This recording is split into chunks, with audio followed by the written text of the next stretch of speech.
तो ये मंदिर का मैनेजमेंट कौन कर रहे हैं क्या? इसका हैं? तो ये जो राधा का तो मठ। अब आई अंदर भी। अंदर आ जाओ क्या? हरे कृष्ण। नहीं, प्रभुपाद का लगा हुआ है, इसके लिए मुझे लगा कि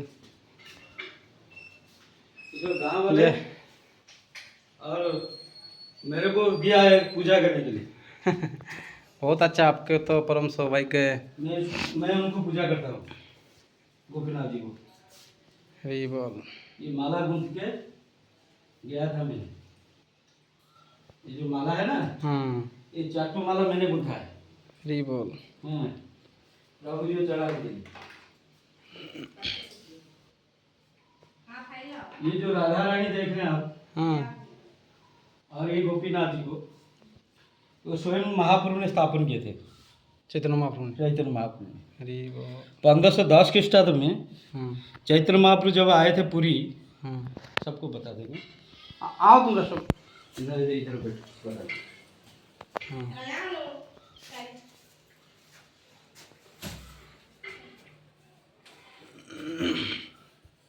चैतन्य महाप्रभु बैठिए, बता फिर जाके दर्शन करते।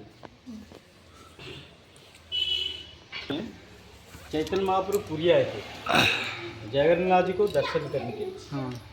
तो उस समय क्या था, न स्नान पुण्य, चप्पल चप्पल, हरि बोल, चप्पल। 1510 ख्रीष्टाब्द में चैतन्य महाप्रभु पुरी आए थे जगन्नाथ जी को दर्शन करने के लिए। तब उस समय जगन्नाथ जी बीमार में थे।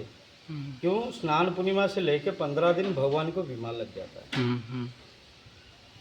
जब 108 जल में महाप्रभु जी को स्नान किया जाता है, तब महाप्रभु को बुखार आ जाता है।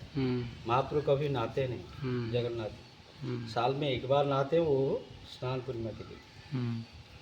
तो स्नान पूर्णिमा दिन महाप्रभु जब नहा दिए तो उनको बीमार लग जाता है, और उसी दिन गजोदरण बेच देते हैं महाप्रभु भक्त लोग। तो चैतन्य महाप्रभु उस दिन में आए थे, उस दिन दर्शन किए, गजोदरण बेच दर्शन किए। दूसरा दिन जब गए मंदिर दर्शन करने के लिए, तो मंदिर टेम्परेरी क्लोज है। क्यों? ना 15 दिन भगवान जी को बीमार लग गया है। 15 दिन के बाद दर्शन होगा, अभी दर्शन नहीं होगा। तो महाप्रभु जी ने सोचा, इतनी दूर से मैंने आया भगवान आपको दर्शन करने के लिए, आप मेरे को दर्शन नहीं दे रहे। सारा जगतवासी को आप दर्शन दे रहे हो, मेरे को दर्शन देने में छुप रहे हो। तो मेरा क्या गलती है?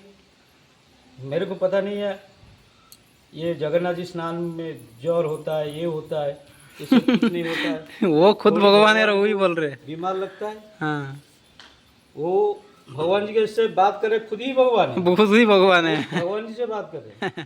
थोड़ी भगवान को बीमार लगता है, जो संसार में वैद्य है वो थोड़ी बीमार लगता है। ये झूठ है। आप तुरंत दरवाजा खोलो, मेरे को जगन्नाथ जी के दर्शन करना है। तो पंडा ने बताया,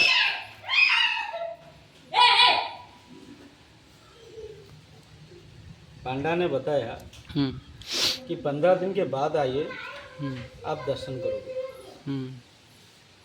15 दिन के बाद आइए, आप दर्शन करोगे, ऐसे बोल दिए। तो उन्होंने चले गए समुद्र आत्मा विसर्जन करने के लिए, इस शरीर को छोड़ने के लिए। कि अगर भगवान सदैव में अगर नहीं मिल पा रहे हैं तो ये शरीर छोड़ देना चाहिए। यही सोचे चैतन्य महाप्रभु समुद्र के अंदर चले गए, महामंत्र जप करते करते। आप जब भी जाएंगे समुद्र के पास, एक चैतन्य का स्टैचू देखेंगे। आप ऐसे करके स्टैचू है। जब भी समुद्र पूरी, कौन सी जगह पे? वो आपका स्वर्ग द्वार। हाँ, स्वर्ग द्वार से थोड़ा कल गया था लेकिन आगे। अच्छा, आगे नहीं जाना है। अच्छा, पीछे पीछे। हाँ, महाप्रभु का एक स्टैचू है। वहाँ पर चैतन्य महाप्रभु वहीं पर शरीर छोड़ने के लिए गए थे, क्योंकि वहाँ पर समुद्र था। तो महाप्रभु जब समुद्र के घुस गए, तब आकाश में देखो चैतन्य, तुम मेरे को दर्शन नहीं पाओगे, तुम खुद ही कृष्ण हो, तुम किसको ढूंढ रहे हो? तुम्हारी अंदर ही कृष्ण है, और तुम कृष्ण को ढूंढ रहे हो। अब बोले हो जान दे देंगे, खुद का माया, तुम खुद का माया को नहीं पहचानते हो। अगर दर्शन करना है, नील पर्वत को चले जाओ, वहाँ में चतुर्भुज नारायण को दर्शन दो, अलारनाथ के रूप में। और एक जगह है ब्रह्मगिरी, इसलिए प्लेस का नाम रखा गया ब्रह्मगिरी, क्योंकि ब्रह्मा जी यहाँ पर 14 साल तपस्या किए थे, इसलिए ब्रह्मा का तपोभूमि कहा जाता है। 14 साल तपो किए थे, इसलिए जगन्नाथ इस जगह को ब्रह्मगिरी रखा गया है। अब ब्रह्मा का आवस्थान 14 साल हुआ था, इसलिए ब्रह्मगिरी रखा गया। तो चैतन्य महाप्रभु दर्शन नहीं मिला उनको, तो उन्होंने चले आए इधर चतुर्भुज के रूप को देख के। महाप्रभु ने वो जो पत्थर देखे हैं आप, वो पत्थर पर एक साथ पर दंडवत प्रणाम लगाए, एक साथ। उनका इतना प्रेम था, इतना भक्ति था, जो पत्थर को पूरा मेल्ट कर दिया। पूरा पत्थर मेल्ट हो गया, क्योंकि वो राधा रानी का विरह था। तो चैतन्य महाप्रभु वो चतुर्भुज रूप को देकर वो पत्थर पर दंडवत प्रणाम लगाए थे। उनका इतना प्रेम था, वो भक्ति से पूरा मेल्ट हो गया। उसके बाद राय रामानंद महाप्रभु ने उनको महाप्रभु जी को बुलाया कि प्रभु आप हमारा अतिथि स्वीकार कीजिए। इस जगह का नाम है बेंटपुर, इस जगह का नाम है। और राय रामानंद का जन्म स्थान है ये। आप जिस जगह में बैठे हैं, और ये जो गोपीनाथ को देख रहे हैं, ये माधवी देवी का घर है। माधवी देवी पीछे लिखा है, माधवी देवी और सिक्की माई ये दोनों का घर यही है। और राय रामानंद का घर थोड़ा सा आगे 50 मीटर पड़ेगा घर, जन्म स्थान है। तो चैतन्य महाप्रभु को राय रामानंद जी ने लाके यहाँ पर रख दिए, बुलाए इधर। तो माधव देवी कई जन्मों से अपेक्षा किया था, मेरे प्रभु जी कब आएंगे, मेरे श्याम लाल कब आएंगे। वो देखते ही गदगद हो गए, आँखों में आंसू आ गया। ये मेरे प्रभु आ गए, कृष्ण भगवान आ गए बोल गए। उनको प्रणाम किए और बोले कि बहुत दूर से आए ना, तो उनको माखन और मिश्री खिलाए। गोपीनाथ को चैतन्य महाप्रभु का। अच्छा, कौन? माधवी देवी। हाँ। जब इधर राय रामानंद जी ने लेकर आए चैतन्य महाप्रभु जी को आके थे शिकार करने के लिए, तब माधवी देवी ने प्रणिपात करके उनको माखन और मिश्री खिलाए खाने के लिए। बोले कि प्रभु आप इतनी दूर से आए, थोड़ा सा रेस्ट लीजिए। और पंखा सिक्की माई जी ने लगा दिए, प्रभु को गर्मी न लगे। कुछ समय के बाद शास्त्रार्थ आलोचना किए, कौन? स्वरूप दामोदर और राय रामानंद चैतन्य महाप्रभु के साथ शास्त्रार्थ आलोचना हुआ।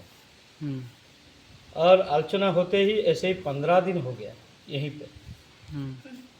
और जितने सारे लोग हैं वो सब भगवान के काम में डूब हुए, मतलब कथा में डूब गए। और कैसे दिन आता है, कैसे रात हो जाता है, किसी को पता नहीं चल रहा। ना भूख लग रहा था, ना प्यास लग रहा था। भक्त लोग, प्रभु ऐसे ही थे जो एक बार प्रभु जी को देख लेते हैं तो उनका सारे मतलब भोग, कष्ट, रोग, दुख, दारिद्र सब चला जाता था। मतलब कुछ नहीं आता था, खाली मुंह में आता था कृष्ण कृष्ण कृष्ण। प्रभु जी को जो देखते थे। ऐसे ही 15 दिन बीत गया। अब प्रभु निकले दाक्षिणात्य, यहीं से दाक्षिणात्य गए। तो उनके पीछे पीछे सारे लोग भागे। तो उन्होंने बताया, प्रभु जी ने बताया कि मैं तो जा रहा हूँ महामंत्र प्रचार करने के लिए, तुम मेरे पीछे क्यों आ रहे हो? इतने लोग अगर जाएंगे तो मैं कैसे उनका रखवाल करूँगा? तो उन्होंने बताया कि भक्त लोगों ने बताया, प्रभु जी आप तो चले जाएंगे। नहीं, ये सारे लोग, सारे भक्त, जहाँ इस सारे गांव का लोग महाप्रभु के डेवोटीज बन गए थे ना। 15 दिन में इतना प्रेम आ गया था प्रभु जी के पास, तो प्रभु जी को छोड़ने के नाराज है, मैं नहीं छोड़ूंगा चाहे कुछ भी हो जाए। तो प्रभु जी ने जब छोड़ के जा रहे हैं तो सबके आंखों में आंसू है। प्रभु चले जाएंगे ना, तो सब प्रभु जी के पीछे पीछे भागे। तो प्रभु जी ने बोले, मेरे पीछे क्यों आ रहे हो? मैं तो सन्यासी हूँ, मैं कुछ नहीं दे सकता। मैं फिर जाऊँगा दाक्षिणात्य प्रचार करने के लिए, मेरे को सारा विश्व में ये महामंत्र फैलाना है। और तुम मेरे पीछे आओगे तो मंत्र में कैसे चारों तरफ फैलाऊंगा ना? प्रभु जी आप अगर चले जाएंगे तो हम क्या करेंगे, हमारा क्या होगा?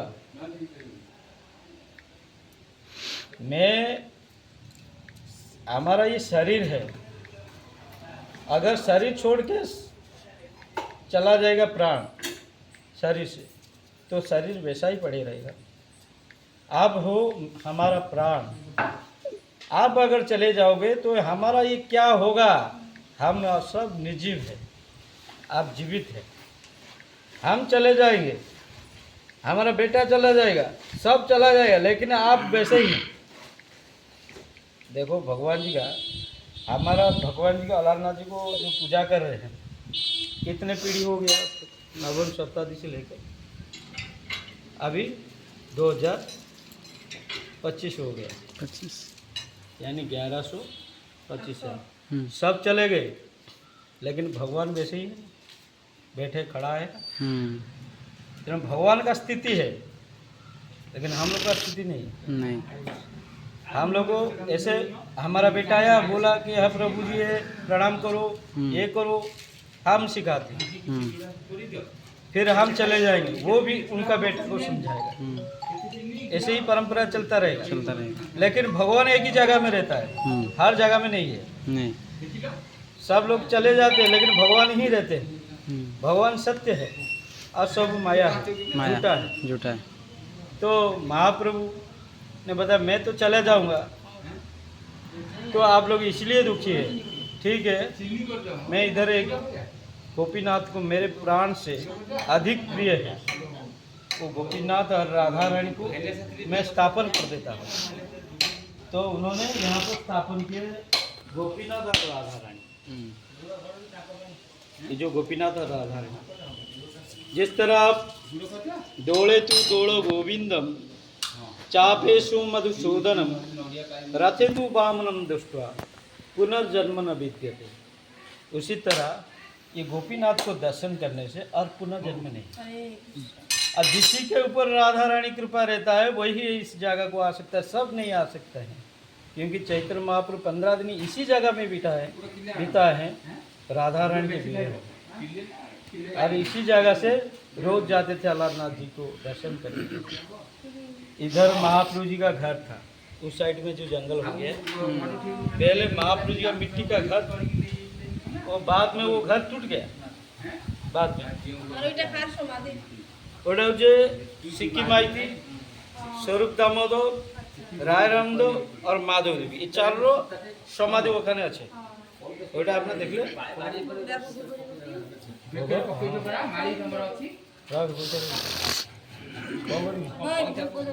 ভোগ দেবী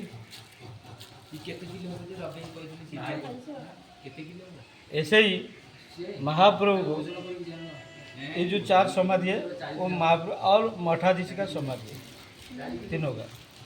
और ये जगह का महत्व अनेक, ये जगह सब लोग आसते पारे ना, ये जगह किसी नछिल, ये भक्तर पैसा ये सब काम छातटा হয়েছে, এই পিছের মার্বেলটা পড়ে গেছে, নয়তো এরকম জঙ্গল ছিল। আমি আগে পুনরুদ্ধার করছি এই জায়গা।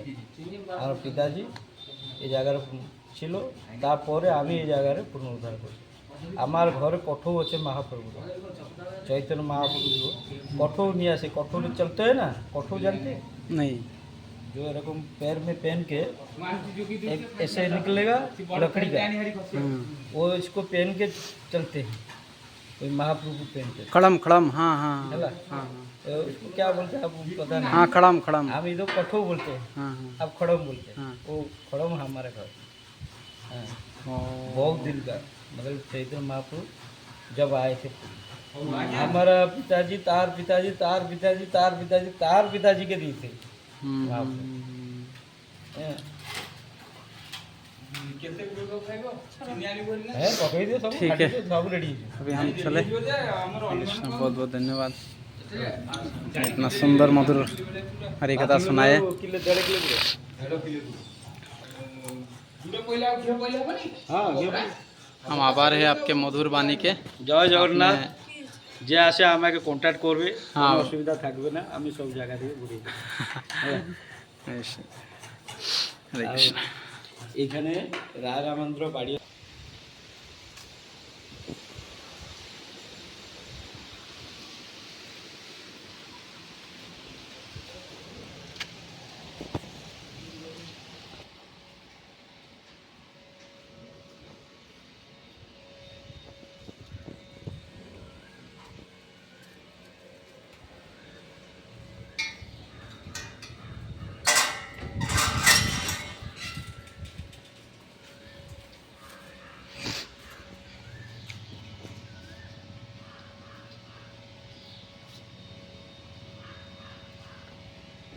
हम्म।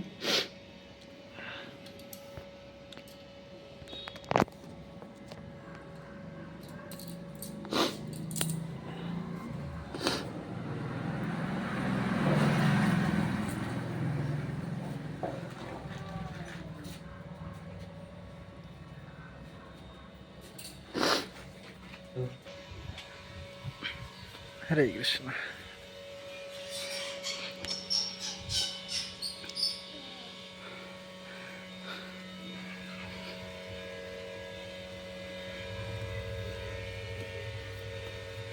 সাক্ষাৎ দর্শন করিল।